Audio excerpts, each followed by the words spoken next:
పాలకుర్తి నియోజకవర్గంలోని తొర్రూరు రాజకీయాలు ఎప్పుడూ హాట్ టాపిక్గా మారుతుంటాయి. మొన్న జరిగినటువంటి మున్సిపల్ ఎన్నికల్లో తమ తక్కువ స్థానాలు గెలుచుకోవడం పట్ల కూడా కాంగ్రెస్ పార్టీ అంతర్మదన మొదలైంది. దాని కారణాలపై కూడా ఒక విశ్లేషణ మొదలైంది. దీనికి సంబంధించి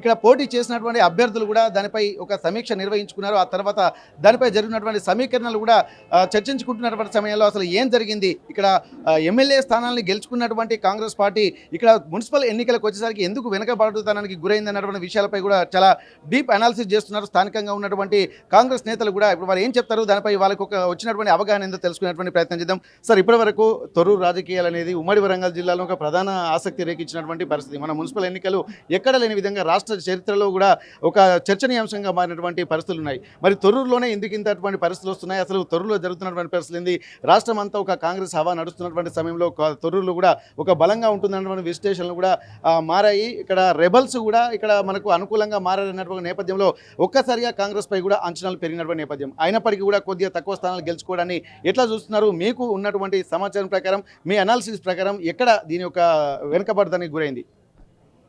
తొర్రూరు ఎప్పుడు కూడా రాజకీయంగా తెలంగాణ రాష్ట్రంలో ముందు వరుసలోనే ఉంటుంది. ఏ మార్పులైనా కూడా సమాజంలో ఇక్కడ ఎవరు ఊహించినంత విధంగా జరుగుతుంటాయి. సరే, అదే క్రమంలో అంతకుముందు మరి పూర్తిగా రాజకీయ రంగంలో సేవా దృక్పథంతో వచ్చినటువంటి వ్యక్తులు మా ఎమ్మెల్యే గారు. ఎందుకంటే ఎవరైనా రాజకీయంలో దాచుకో అనే సిద్ధాంతాలు నడుస్తున్నాయి బయట ఎక్కడ చూసినా. కానీ వారికి రాజకీయంగా సేవ చేద్దామనే లక్ష్యమే తప్ప ఆర్థికంగా ప్రయోజనం పొందాలనేటువంటి లక్ష్యం లేకుండా దాదాపు రాష్ట్రంలో వీళ్ళే ప్రథమం వచ్చిండ్రు. మరి దానికి మేము అదృష్టంగా భావిస్తున్నాం పాలకుర్తి నియోజకవర్గంలో ఉన్నందుకు. ప్రత్యేకంగా తొర్రూరు మున్సిపాలిటీలో అంతకుముందు సర్పంచ్ ఎలక్షన్లప్పుడు జరిగిన కొన్ని అవరోధాలను కూడా మేము చర్చించుకొని పరిష్కరించుకోవాలనుకున్నాం. మరి మాకు ఇన్ఛార్జ్ మంత్రిగా ఉన్నటువంటి పొంగులేటి గారు కావచ్చు, వేం నరేందర్ రెడ్డి గారు కూడా చొరవ తీసుకొని మరి ఎవరైతే పార్టీకి కష్టం కలిగించే విధంగా ఉన్నారో సరే వారిని కూడా మరి కొంత కన్సిడర్ చేసి కలిసిపోతారు. మరి ఇప్పటి నుంచి పార్టీ అభివృద్ధికి తోడ్పడాలనేటువంటి సంకేతం ఇవ్వడంతో మేము ముందుకు సాగినాం. కానీ అదే బుద్ధిగా వాళ్ళ బుద్ధిని మార్చుకోకుండా పార్టీకి కొంత ద్రోహం చేసిన మాట వాస్తవం. ఎందుకంటే కేవలం అత్యల్ప ఓట్లతోటి ఒక 3-4 కౌన్సిలర్లు మిస్ కావడం జరిగింది. కేవలం కొంతమంది మా లోపల ఉన్నటువంటి వెనుపొడిదారుల వలన ఇది జరిగింది. వాళ్ళ లక్ష్యం ఏంటంటే ఈ ప్రాంతాన్ని మా గుప్పిట్లో పెట్టుకోవాలి. వాళ్ళు చేసే లక్ష్యాలు వేరే ఉన్నాయి పర్సనల్గా. ఇక్కడ సెటిల్మెంట్లు కావచ్చు, దందాలు కావచ్చు, దానికి అధికారం అండగా ఉండాలనేటువంటి కోరిక కావచ్చు. కానీ మేము ఇప్పటి నుంచి అది సాగనీయం. ఈ ప్రాంతంలో ఎవరు కూడా విజ్ఞులైన ప్రజలు కూడా తెలుసుకోవాలి. ఇప్పటి నుంచి ఎవరికి తలంచకండి. మనకు చట్టం ఉంది, న్యాయం ఉంది. తప్పకుండా మేము పార్టీ పరంగా మీకు అండగా ఉంటాం. ఎవరి ద్రోహానికి కూడా గురి కాకండి అని తెలియజేస్తున్నాం. ఇప్పుడు మీరు చెప్తున్నారు, ఇప్పుడు ఎట్లాంటి స్వార్థం లేకుండా సేవ దృక్పథంతో ఎమ్మెల్యే గారు పనిచేస్తున్నారని చెప్పి అంటున్నారు. అసలు నియోజకవర్గ ప్రజలకు ఈ విషయం పూర్తిగా తెలియక ఇట్లాంటి అవరోధాలు ఎదురుతున్నాయా? ఒకవేళ మరి మీకు ఇంత కాన్ఫిడెంట్ ఉన్నప్పుడు ప్రజల్లోకి ఎందుకు వెళ్ళట్లేదు ఈ మెసేజ్? ప్రజల్లోకి వెళ్ళిందండి. అంటే మేము వాస్తవంగా చూస్తున్నాం. ప్రజల్లో గత 25 సంవత్సరాల నుంచి చూస్తున్నాం రాజకీయంగా. మరి ఇక్కడ ఎట్లాంటి సెటిల్మెంట్ లేవు తొర్రూరులో. ప్రస్తుతానికి చాలా తగ్గినాయి. దాన్ని జీర్ణించుకోవాలని కొంతమంది వ్యక్తులు కావాలని ఇక్కడ నష్టం చేయాలి. ఏదైతే మార్పును వాళ్ళు యాక్సెప్ట్ చేయలేకపోతారు. ఏదైతే ప్రజాస్వామ్యబద్ధంగా ఉండాలి, మరి ఎక్కడ కూడా ఇది దందాలు, భూదందాలు, మరి ఇంకా అన్ని నేరాలు ఇవన్నీ కూడా సెటిల్మెంట్ జరగొద్దనేది పూర్తిగా ఝాన్సీ రెడ్డి గారు, మా యశస్వన్ రెడ్డి గారు వచ్చినాక పూర్తి స్థాయిలో తగ్గినాయి అనేది వాస్తవం. ఒక స్టేజ్లో ఒక వ్యక్తి ఇంటి దగ్గర ఓ జిల్లా కోర్టులో ఉన్న దానికంటే ఎక్కువ మంది దందాలు, డిపాజిట్లు కోట్ల కొద్దీ.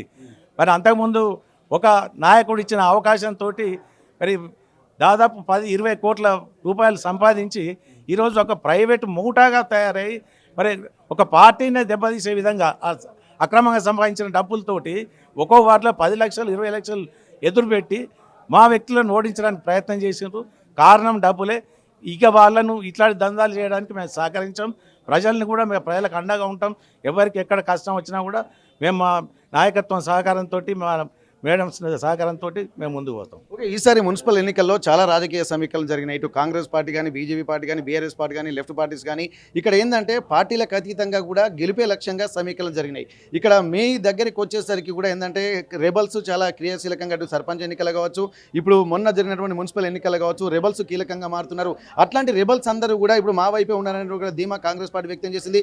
దీనికి వరంగల్ ఇన్ఛార్జ్ మంత్రి పొంగులేటి శ్రీనివాస్తో పాటు వేం నరేందర్ రెడ్డి గారు కూడా అన్ని తానై వ్యవహరించుకుంటూ ఇక్కడ ఎమ్మెల్యే గారు జాన్సన్ రెడ్డి గారు మీరందరూ సమన్వయంతో ఉండడం వల్ల అన్నిటికంటే ఎక్కువ మెజార్టీ వస్తుందని చెప్పి అని అనుకుంటున్నాం. కానీ మీ దగ్గర జరుగుతున్నటువంటి సమీకరణలు తక్కువ, అంటే మీరు ఓడిపోయినటువంటి స్థానాల్లో తక్కువ మెజార్టీతో ఓడిపోయినారు, గెలిచిన స్థానాలనేమో ఎక్కువ మెజార్టీతో గెలుచుకున్నామని చెప్పి కాంగ్రెస్ పార్టీ చెప్తుంది.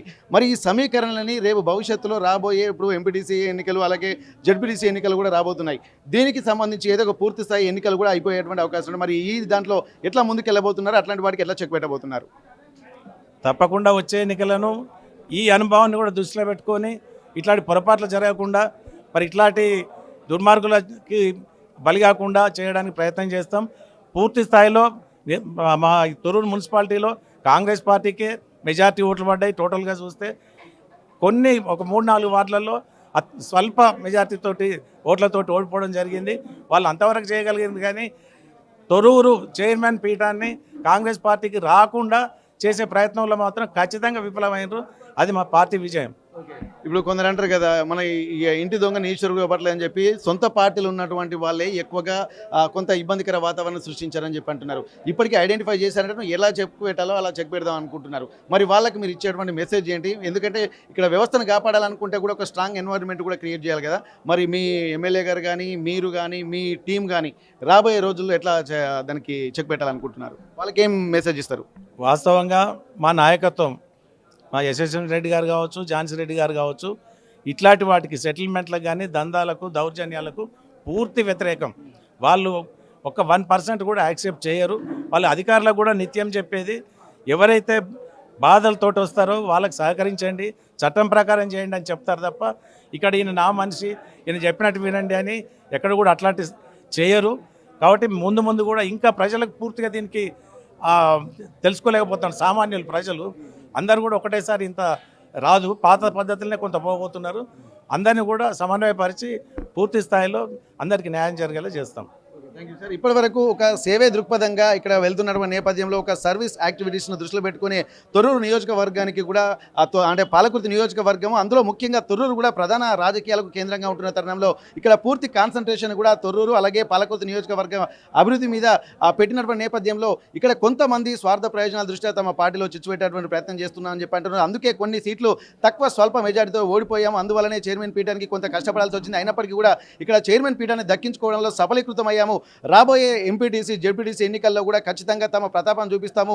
ఇప్పటి వరకు సమీకరణలు కూడా ఎన్ని మారుతున్నప్పటికీ కూడా తమ అస్తిత్వాన్ని మళ్ళీ నిలబెట్టుకుంటాము. సేవే పరమార్థంగా ఉన్నటువంటి ఎమ్మెల్యే గారు పూర్తి సమయం కూడా ఇక్కడ కేటాయిస్తున్న నేపథ్యంలో రాబోయే రోజుల్లో ఒక మంచి దృక్పథంతో వెళ్తామని చెప్పి అంటున్నారు. ఇప్పటి వరకు ఇక్కడ ఎట్లాంటి సెటిల్మెంట్లకు తావు లేకుండా ఉండడం వల్లనే కొంతమంది సెటిల్మెంట్లకు అలవాటు పడినటువంటి వాళ్ళు గిట్టని విధంగా ప్రచారం చేసుకుంటూ మళ్ళీ తప్పుదోవ పట్టించేటువంటి ప్రయత్నం చేస్తున్నారు. కానీ ఇప్పుడిప్పుడే సమాజంకి ప్రజలకు ఇక్కడ కాంగ్రెస్ పార్టీ యొక్క విధి విధానాలు అర్థమవుతున్నాయి. కాబట్టి రాబోయే రోజుల్లో మాత్రం ఎట్లాంటి తప్పులకు తావివ్వకుండా పూర్తి స్థాయిలో మళ్ళీ ఒక సరిదిద్దుకునేటువంటి ప్రయత్నంతో ముందుకు వెళ్తామని చెప్పి అంటున్నారు. ఇప్పటికీ ఒక సమీకరణ అయితే మాకు ఒక క్లారిటీ వచ్చింది, కానీ రాబోయేలో అది రిపీట్ కాదన్నటువంటి ఒక ఆత్మవిశ్వాస పరిస్థితి. తొర్రూరు నుండి కెమెరా పర్సన్ వంశీతో వెంకటరత్నం, RTV వరంగల్. చరిత్ర సృష్టించినోడు ఇప్పుడు ఆ చరిత్రని తిరగరాయబోతున్నాడు. అబద్ధాల గోడల్ని బద్దలు కొట్టి నిజాలను రాగా మీ ముందుంచబోతున్నాడు. నిజమైన వార్తల కోసం వెంటనే డౌన్లోడ్ చేసుకోండి రా యాప్ని.